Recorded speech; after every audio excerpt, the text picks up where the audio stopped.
Coming up on Bear News, UNC's former provost Wacker speaks out about why she really stepped down. We've got the full story coming up. Also, UNC recently had an NRA meeting on campus. Want to know what the discussion was all about? We've got all that and more on this week's show. Don't go anywhere.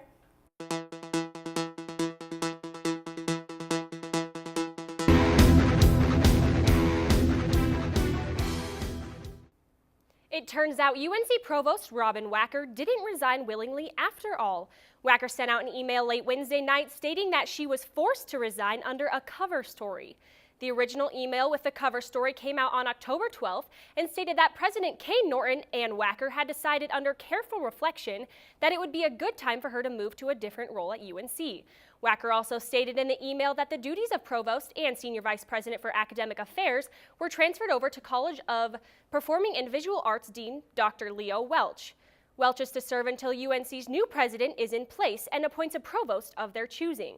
Associate PVA Dean Dr. Kiki Gilders will serve as acting dean of the college during this time, but the new email sent out to UNC employees late Wednesday on October 25th paints a different story. Wacker states in the new email that on October 6th, President Norton informed her that she wanted Wacker to step down from her role as provost, as the university President K. Norton has the authority to ask an at-will employee like Wacker to step down at any time with or without an apparent reason. Wacker goes on to explain that cover stories are commonly used to protect one's reputation in future job prospects.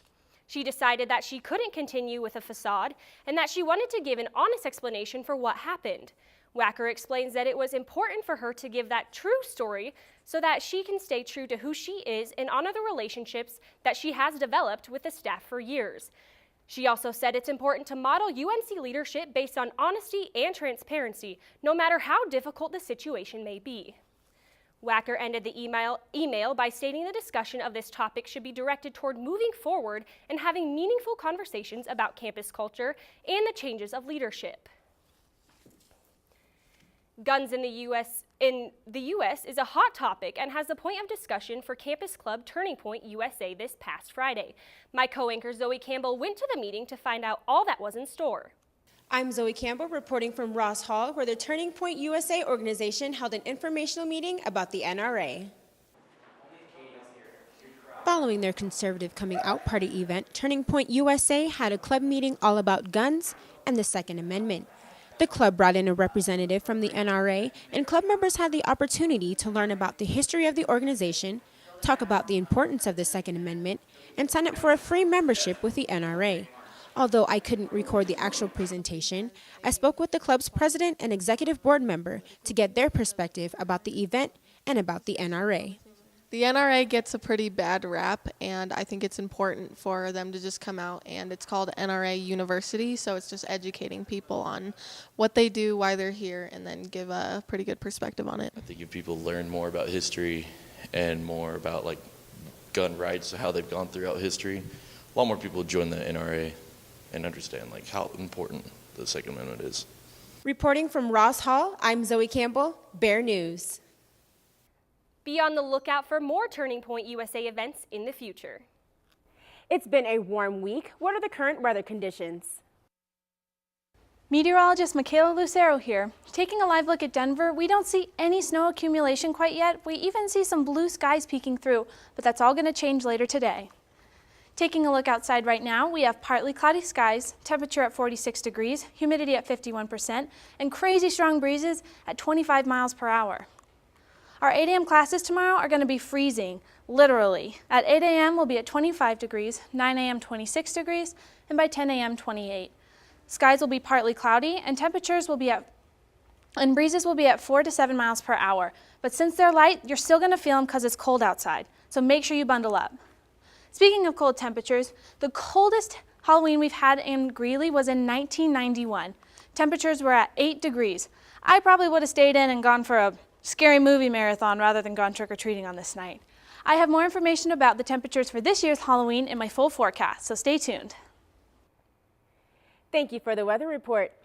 Studying abroad means learning about another country and their politics. Catalonia's fight for independence brings international attention to Spain, but it's hard to understand the full picture from the other side of the world. Reporter Michaela Lander helped straighten out the facts of these political tensions from Madrid. When you envision Spain, think of Texas. They are about the same size, but Spain has almost double the population, with 46 million people. Spain is separated into different autonomous communities, one of these being Catalonia. Think of these as different states. Inside of Catalonia are 4 different provinces, one of these being Barcelona. Barcelona and Catalonia are going through many different political tensions right now, and an actual Spaniard might be better equipped to explain this to you. Catalonia, for me, is one more of the province, like a state, in Spain, equal to the rest of them that form Spain. Because of their geographical situation, they know that territory of Spain it is important, because it is more or half of the territory that connect Spain to the rest of Europe. The voting that took place on October 1st was against the Spanish Constitution. 90 votes were needed from the Catalonia government to hold the votation, but only 70 were in favor. This led to the many police videos taken out of context. A lot of people from Catalonia in there were beating the police. And in my opinion, you can never do that, because their job is to look after for the citizens, and they were beating them. So at some point they need to protect themselves. Everything is because of money. Long time ago, like when we have a dictatorship with Franco, Franco invested a lot of money in Catalonia. They have a lot of industry that the Spanish government invests in there.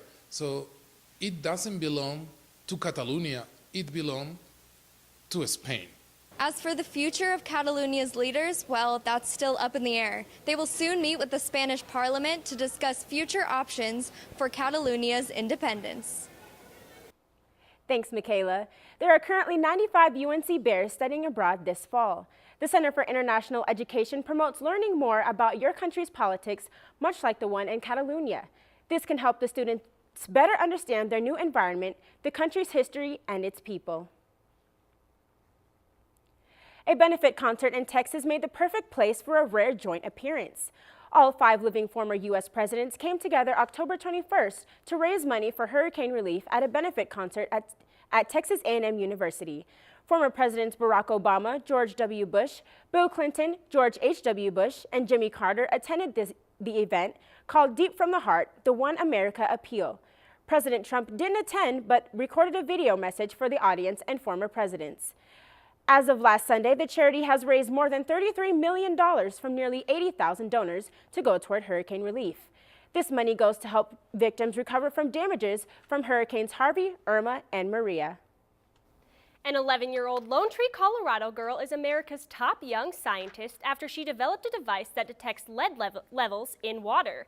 Ditchinjali Rayo is a 7th grader who was baffled by the number of people affected by lead contamination in water during the Flint, Michigan water crisis. With the help of her parents, Rayo built a device called Tethys that utilizes carbon nanotube sensors to test water for lead and send the results to a smartphone. The device took her 3 months to make, and she developed an app to work along with Tethys to provide quick results. Rayo plans to invest some of her $25,000 winnings back into her project to make it commercially available. The rest of her prize money goes into a savings account for college. After the break, Michaela will have your full forecast. Welcome to my block party. Glad you can make it. The only triple doubles you get come with fries. Last time you blocked someone, you were online. I can do this all day. Your moves are just gay. Using gay to mean dumb or stupid, not cool. Not cool. Not in my house, not anywhere. It's not creative, it's offensive to gay people. And you're better than that.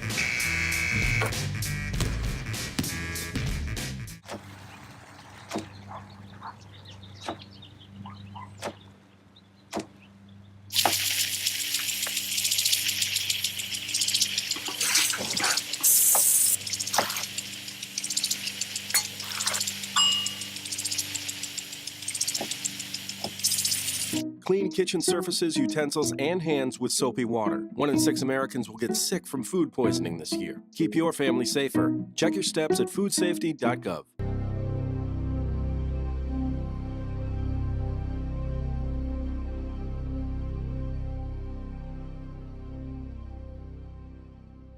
Welcome back to Bear News. I'm meteorologist Michaela Lucero. Have you ever wanted to learn more about weather? Well, here on campus we have a club just for that. It's called the American Meteorological Society Club, or AMS. Yesterday they had a guest speaker come in named Karen Kosiba.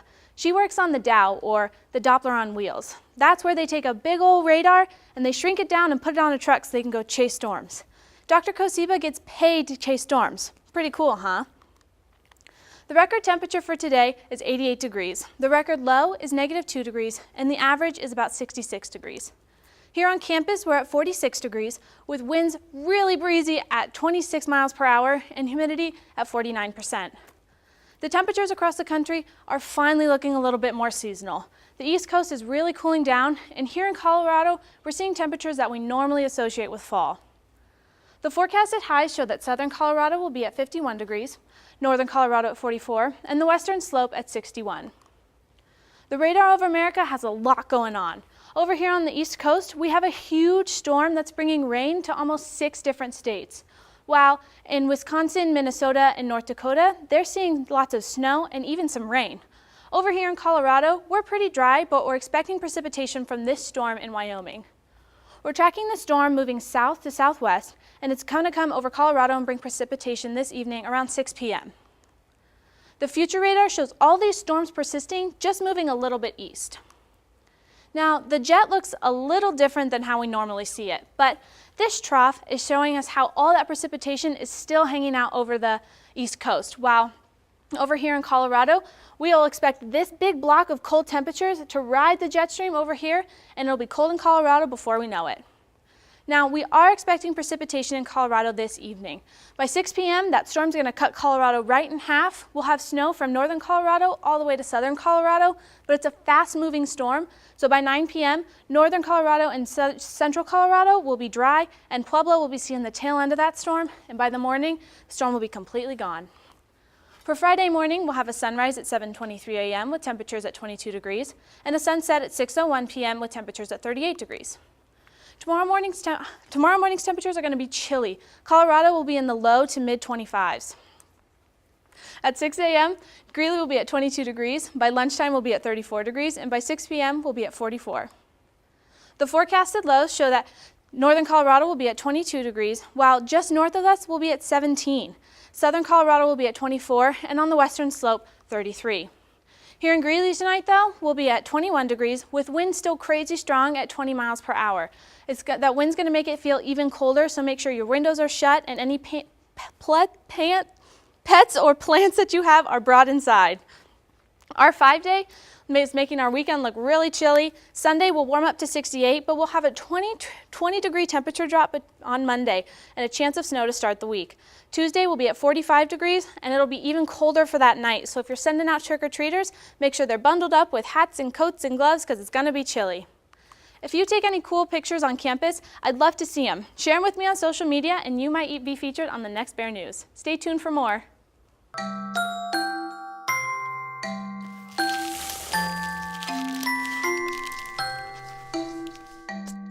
Kids will spend 8 minutes decorating their little brother.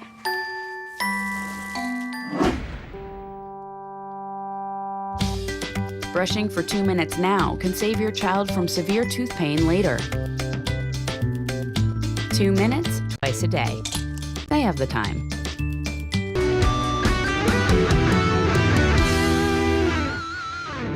Now tell me, what's better than fried chicken?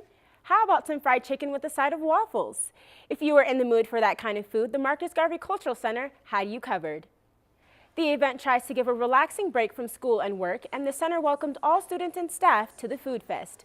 Volunteers served up an assortment of white and dark meat, so whether you liked fried chicken breasts, wings, or drumsticks, they had enough food for everyone. Not in the mood for savory?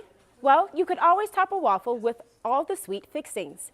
And after they ate all the food, everyone could go outside and enjoy the fall weather under the trees. Music played and people conversed while they ate lunch. UNC's legacy goes way back. The school's history starts before students sported blue and gold on shirts, or even before it became UNC. At the past, present, and future presentation, 4 students, old and new, reminisced about the past and the future. UNC Student Body President Kevian Ellis, former Dean of Students Jean Morrell, current Assistant Dean of Student Life Evan Welch, and Assistant Vice President for Student Affairs Tobias Guzman joined on the panel. All four answered questions about how campus life used to be and how it is now. Morrell spoke about how dorm life has changed and how registering for classes has changed too. Many in the audience were students from the class of 1967, back when UNC was Colorado State College. It's hard to imagine a time that when UNC was called Colorado State College. Now, 50 years later, UNC looks a lot different. But for the alumni students from the class of 1967, purple and gold will always be their colors. The class of 67 met for lunch to reminisce and share stories from the good old days. Royal purple and gold lined tables, stories of old dorm life, jobs, relationships, and homecoming floated around the room. Everyone laughed and smiled as friends told embarrassing stories of school half a century ago. Current staff sat with alumni and answered questions about the current UNC. UNC President Kay Norton attended the event and spoke about how UNC has changed over the years. She spoke to the class about campus commons and how the building will become the legacy of this generation. UNC also hosted a tailgate for the 67 class on homecoming day. What's better than Jeopardy, Wheel of Fortune, or Family Feud? How about the Reality Check game show? That's right, the University Program Council hosted a very special game show in the UC Ballroom in honor of homecoming. Participants split into teams and texted in their answers to questions about UNC homecoming trivia and asked questions about alcohol awareness and prevention. The fun continued with skill-based challenges called Minute to Win It, with questions varying in difficulty levels. Other activities include a water bottle flip and a marshmallow toss. Sororities and fraternities competed against one another to accumulate the most points by the end of the week. The Reality Check game show sounds like a fun homecoming tradition that students can look forward to every year. One unique way UNC students celebrate homecoming week is through choreographed song and dance. Bear Sync is an annual event held for residence hall assistants and students participating in Greek life to compete for Spirit Week points. Each sorority, fraternity, or group of RAs wore crazy costumes and choreographed routines to music remixes. This year, 10 groups competed, and the group that received the loudest crowd approval won. And that winner was Alpha Kappa Lambda fraternity, who snagged first place with their mashup of songs including Stacy's Mom and hits from High School Musical.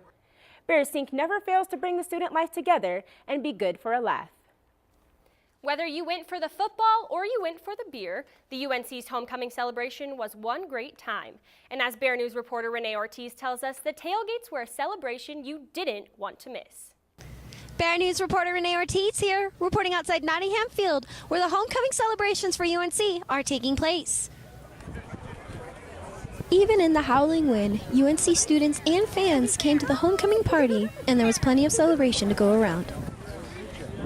There were 3 tailgates at the homecoming party: the Bears Fan Fest, the Fraternity and Sorority Life, and the Alumni Tailgate. Chris Garcia, the Assistant Director of Alumni Relations, spoke on why they hosted the Alumni Tailgate.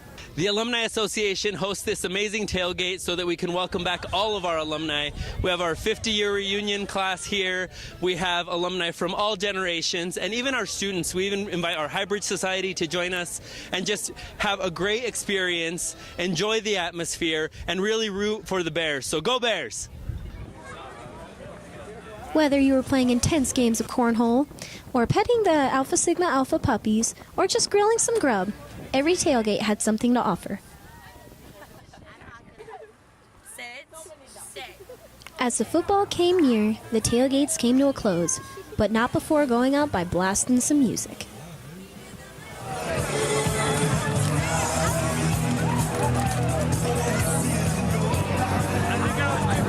Reporting from Nottingham Field, this was Renee Ortiz, Bear News. Even though the wind tried to blow everyone away, UNC spirit showed all through the party and throughout the game. And that's our show for tonight. Thanks for joining us this evening. We'll be back next week. Until then, stay up to date on our Twitter and Instagram at Bear News. Be sure to follow us.